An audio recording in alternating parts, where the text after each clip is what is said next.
Je m'appelle Mauricio Pedraza et je suis né à Bogota il y a 52 ans. Je suis professeur d'espagnol, fonctionnaire de l'éducation nationale. J'habite à Weiterswiller, j'habite en Alsace depuis 30 ans. Et puis je passe mes journées d'activité à vadrouiller entre deux établissements du secondaire et l'université.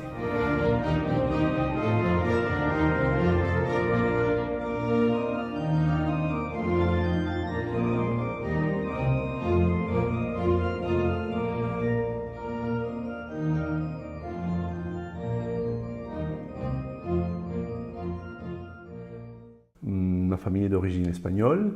Mon père, qui a eu une formation d'abord, il était juge, mais il a rempli des fonctions diplomatiques.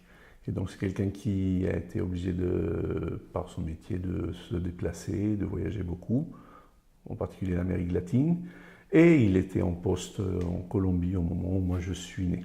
Je suis né à la période où Pablo Escobar, d'abord, est un jeune truand, on va dire, avant de rentrer dans un monde un peu plus complexe qui est le monde de la drogue. Ça, c'est dans les années 60-70. Et puis ensuite, il va essayer de rentrer dans le monde politique, un monde qu'il va à peine effleurer parce que même s'il a été élu, très vite, le corps politique du système colombien ne voudra pas de lui, et donc il va être écarté par des procédures juridiques. Et j'étais un enfant, donc on ne prenait pas conscience du danger ou du risque comme un enfant de 10 ans, on va dire. J'entendais ce que disait ma famille, mais il s'avère qu'on était à un moment donné dans d'autres pays, donc avant de retourner en Colombie.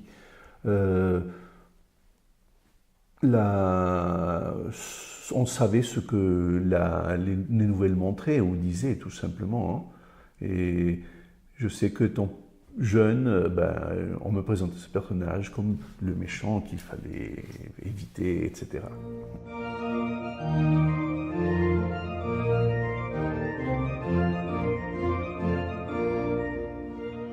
Il s'avère que la plupart du temps, dans des pays latino-américains, les enfants du personnel diplomatique vont souvent donc dans des lycées internationaux, en particulier les lycées français. Mes parents ont toujours choisi les lycées français. Mon frère et mes sœurs ont été au lycée français, dans des lycées français. Et donc, je peux dire que j'ai appris à lire et à écrire en français avant de le faire dans ma langue maternelle, l'espagnol. Donc officiellement, la langue française est considérée comme ma langue maternelle dans mon cursus scolaire, bien que ma langue maternelle est l'espagnol. Mais c'est parce que j'étais dans un système français. Et donc je ne souhaitais pas rester en Amérique latine, je souhaitais vraiment venir en Europe. Parce que à l'époque, tout simplement, le concept, la philosophie, encore aujourd'hui même, la philosophie de vie ne correspond pas à mes valeurs personnelles, on va dire.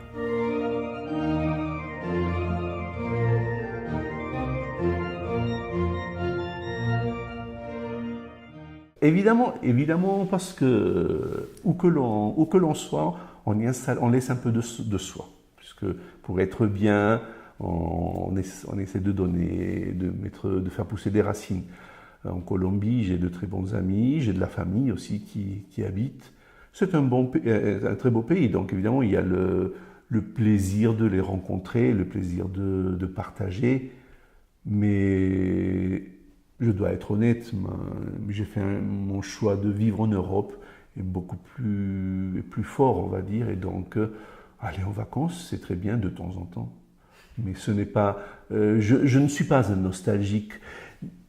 Je pense aussi parce que j'ai vécu dans plein de villes différentes et donc j'ai tout simplement, par système de défense, peut-être, je ne sais pas, appris à ne pas m'attacher pour ne pas trop souffrir dans chaque changement. C'est possible.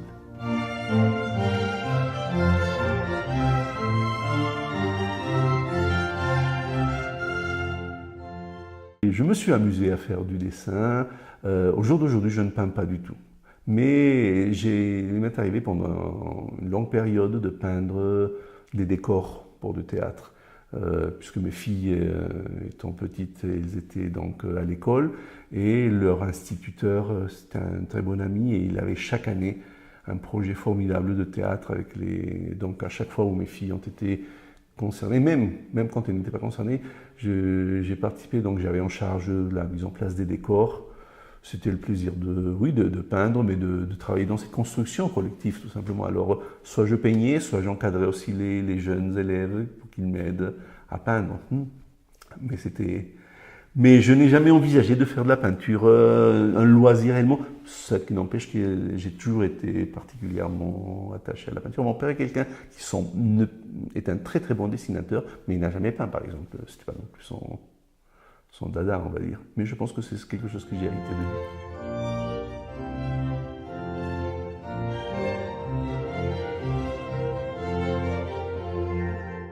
Alors, la peinture, d'abord, je la mets au même titre de l'art. Je suis quelqu'un qui aime l'art. J'aime beaucoup la musique, j'aime la peinture, j'aime tout ce qui l'art est pour moi un vocabulaire, une façon d'exprimer et de dire beaucoup plus de choses que ce qu'on peut dire, ne serait-ce que en parlant. Il y a d'autres émotions qui passent, et il me semble que ce sont l'art, la peinture ou la musique, sont des arts tellement universels qui permettent de traverser les frontières, tout simplement. Ce qui est fascinant, puisqu'on ne rentre pas dans la logique d'un critique d'art, ça c'est un métier, c'est autre chose. L'art, la peinture, c'est on aime ou on n'aime pas parce que ça nous parle ou ça nous parle moins, et c'est ça qui est important. Donc je peux rester extasié sur un dessin peut-être pas de grande valeur ou pas peint par quelqu'un de fameux, mais qui m'a créé des sensations, et c'est ça ce qui me plaît. À côté de ça, oui, j'ai lu un peu sur l'art, sur la peinture en particulier, et en particulier sur les impressionnistes.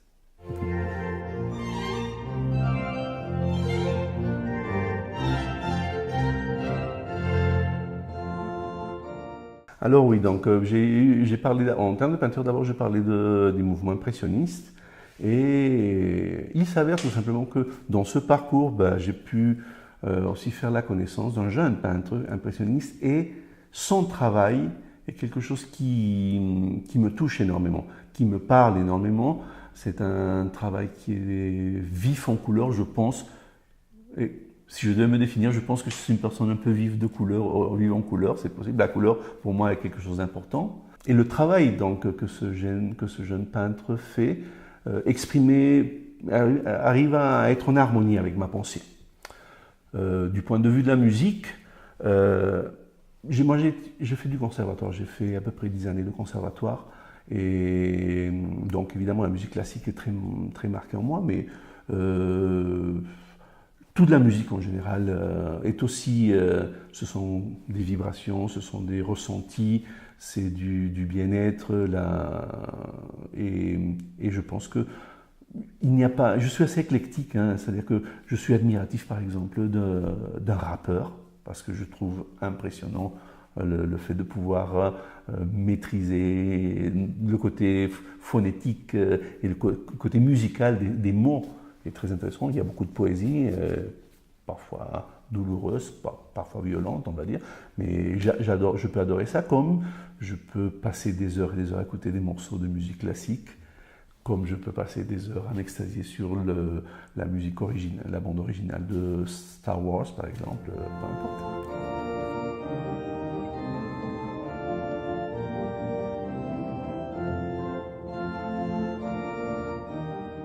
Alors, il y a eu deux choses. La première, tout au début, c'était l'envie de partager, puisque je vais vous avouer toute l'histoire de ce projet-là. L'été dernier, donc c'était un été particulièrement artistique avec mon épouse, on va dire. On a voyagé et on a fait beaucoup d'expositions. C'était le hasard. On avait envie de faire ça. Parmi les expositions qu'on a visitées dans le sud de la France, j'ai fait la connaissance d'un jeune artiste franco-espagnol et qui fait de la peinture sur corps et ensuite fait un travail photographique. Et j'étais fasciné par son travail. Vraiment, c'est à nouveau un travail très haut en couleur, beaucoup d'esthétique, beaucoup de poésie là-dedans. Et le jeune artiste aussi, une personne très intéressante. Donc, à la fin des vacances, je me suis dit, j'aurais bien envie que mes élèves puissent voir ça, parce que ça me plaît. Je pars toujours du principe que s'il y a quelque chose qui me plaît, j'essaie de le partager avec mes élèves. Entre-temps, en même temps, j'ai un très très très bon ami, un collègue qui est professeur d'anglais, et donc qui me parlait, qui avait fait la connaissance de ce jeune peintre ukrainien dont j'ai déjà parlé avant, mais je n'avais pas encore cité son nom, il s'appelle Nikita Manokin. Et donc, il m'a raconté aussi son histoire d'amour avec ce peintre. Et la difficulté de la situation, sachant que l'Ukraine actuellement est un pays qui est en difficulté, puisqu'il est en guerre, envahi par une partie de ce pays est envahie par la Russie. Donc, se poser la question s'il pourrait se revoir, comment il pouvait se voir. Et donc, son histoire m'a beaucoup touché. Le collègue, je l'apprécie beaucoup, et je me suis dit qu'il faudrait qu'on trouve une astuce, quelque chose, pour pouvoir permettre que ce peintre puisse quitter ce pays. Et le tilt s'est posé, je me suis dit non, il faut tout simplement qu'on fasse une exposition. Si on fait une exposition dans laquelle il est invité, on a les moyens, on a la justification administrative pour qu'il puisse plus facilement avoir les papiers pour quitter ce pays, pour qu'il puisse se retrouver tout simplement. Et donc voilà, c'est ça. Et donc de l'idée de partager, et en même temps, c'était pouvoir créer ce projet. Donc pour lui donner un sens pédagogique, il y avait à côté le challenge de ce que c'était relever tout ce qui était administratif, parce que c'était pas évident. J'ai eu une chance incroyable. J'ai eu tout simplement la chance que je crois que j'étais tellement content et je croyais tellement à ce projet que à tout le monde à qui j'ai parlé, tout le monde a suivi, tout le monde a été, et donc ça a été beaucoup plus facile. Dans le fond, c'est-à-dire ça prenait le temps qu'il faut, mais j'ai été surpris de voir que, par exemple, que les administrations françaises, dont on a tendance à dire qu'elles sont lentes, qu'elles sont bureaucratiques, etc., j'avais des gens qui ont fait des choses qui d'habitude ne les auraient pas fait, tout simplement. Tout simplement parce que je crois que je croyais beaucoup dans ce projet. Et effectivement, ce projet a eu lieu. Ce jeune peintre a pu venir. Il est maintenant, il vit ici en France.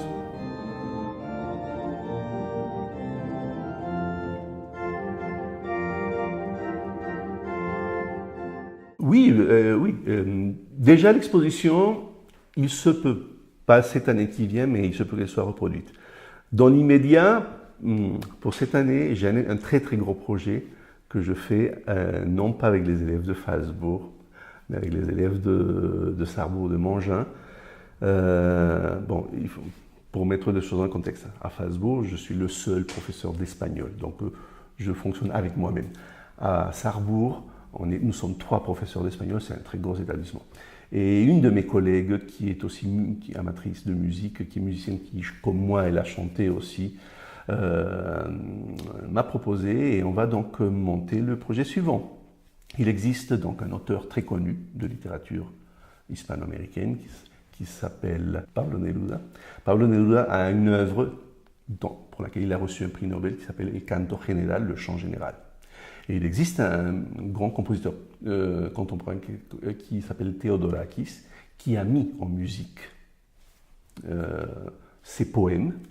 Et donc, il s'agit d'une œuvre pour orchestre, pour chœur et pour soliste. Et donc, on va monter ce projet cette année. Il s'avère qu'à Mangin, nous avons beaucoup d'élèves qui sont musiciens. Il y a le type d'orchestre qu'il faut pour cette œuvre est réalisable avec les élèves de Mangin. C'est un partenariat avec le professeur de musique et la professeure d'art plastique, etc. Et donc, les élèves seront l'orchestre, des élèves et d'autres, parce qu'il va nous falloir chercher, même à l'extérieur, d'autres choristes, feront les chœurs, et ma collègue et moi chanterons les solos de cette œuvre-là. Donc ça, c'est évidemment, ça c'est la partie spectacle final, mais dedans, j'intègre tout ça dans le programme pédagogique. Mais il se peut que je puisse faire appel à mes élèves de Phalsbourg et on va voir comment ça peut parce que c'est dommage que je mette de côté d'autres élèves là-dessus. Mais voilà, donc voilà un autre grand projet. Oui, effectivement, donc je fonctionne dans des envies, des choses qui me font plaisir, parce que me faisant plaisir, je peux plus facilement les partager avec mes élèves.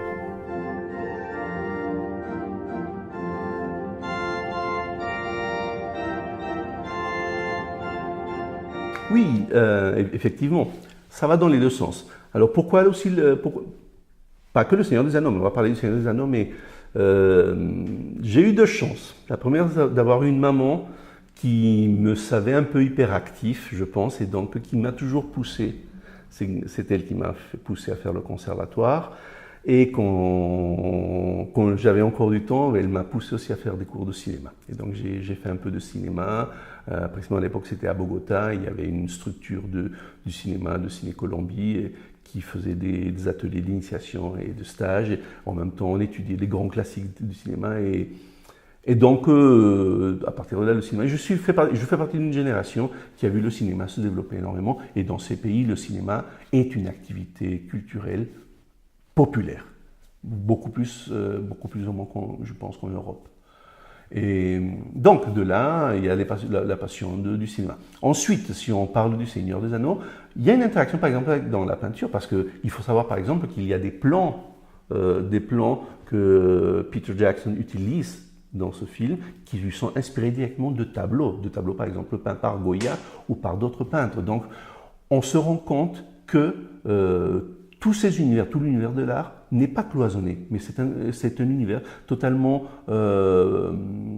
poreux, dans le bon sens du terme, qui se nourrit de différentes choses. Jeune universitaire, j'ai dévoré en une semaine les Seigneurs des Anneaux, que je me forçais, je disais, dans 2 heures, j'ai cours. J'ai passé la nuit à lire, allez, je ferme le livre et je vais pouvoir dormir au moins 2 heures avant d'aller en cours. Mais donc Tolkien m'a fasciné et ben, savoir que 25 ans après ma lecture de Tolkien apparaissait quelqu'un prenait le courage et avait les moyens techniques aussi de pouvoir réaliser ça, ben, je suis tombé dedans sans hésiter.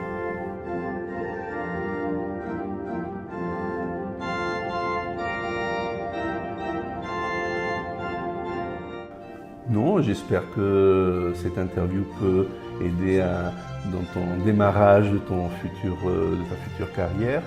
C'est intéressant, merci. Je suis toujours prêt à rendre service. Et puis comme je suis bavard, si tu me donnes l'occasion de parler, je ne la loupe pas. Merci beaucoup. Merci.